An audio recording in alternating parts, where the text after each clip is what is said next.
Menteri Kewangan Negeri Sabah, Masidi Manjun berkata dia telah melangkah ke hadapan berhubung dakwaan rasuah terhadapnya yang berkaitan dengan pemberian lesen penerokaan perlombongan di negeri itu. Secara peribadi, saya berpindah keluar dari isu itu supaya saya boleh melakukan tugas saya.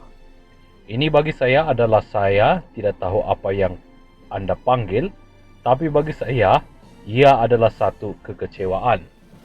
Tapi, ia tidak sepatutnya menghalang kita daripada melakukan tugas kita. Pada akhirnya, kita dipilih sebagai wakil rakyat, jadi kita sepatutnya melakukan tugas kita sebagai wakil rakyat. Biarkan Suruhanjaya Pencegahan Rasuah Malaysia SPRM melakukan penyiasatan dan saya yakin mereka akan melakukannya dengan jelas, katanya seperti dipetik media tempatan.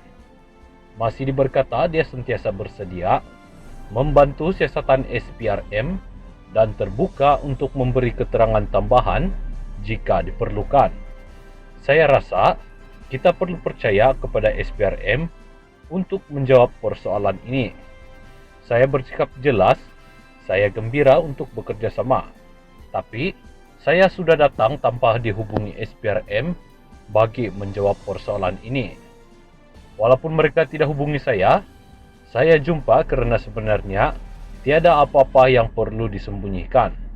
Katanya menjelaskan dia sukarela hadir ke Ibu Pejabat SPRM Sabah untuk memberi keterangan berkaitan isu pendedahan video rasuah Sabah. Katanya dengan pilihan raya DUN Sabah yang semakin hampir, bahan kempen yang paling penting rekod prestasi kerajaan yang boleh dinilai oleh rakyat. Menurut laporan media tempatan, Masidi diminta mengulas mengenai klip video yang dikeluarkan oleh seorang pemberi maklumat.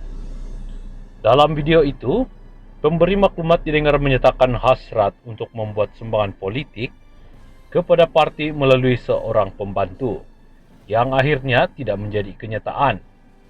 Namun, pemberi maklumat itu mendakwa jumlah yang ditawarkan bukanlah sumbangan politik, tetapi rasuah yang berkaitan dengan lesen perlombongan. Dalam video berkaitan dengan Masidi, pemberi maklumat mendakwa telah menyerahkan RM300,000 kepada menteri berkenaan. Video sama juga memaparkan pertemuan antara ahli perniagaan itu dengan pembantu Masidi, Johari Suhaimin.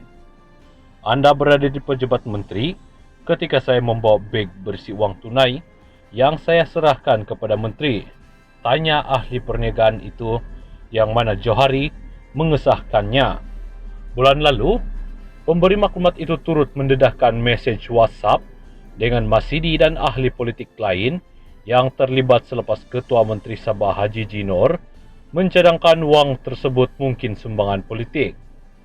Pemberi maklumat itu mendakwa Masidi yang juga ahli Dewan Undangan Negeri Adun Karanaan ditawarkan RM3 juta dan 15% saham percuma dalam sebuah syarikat yang memohon lesen penerokaan mineral.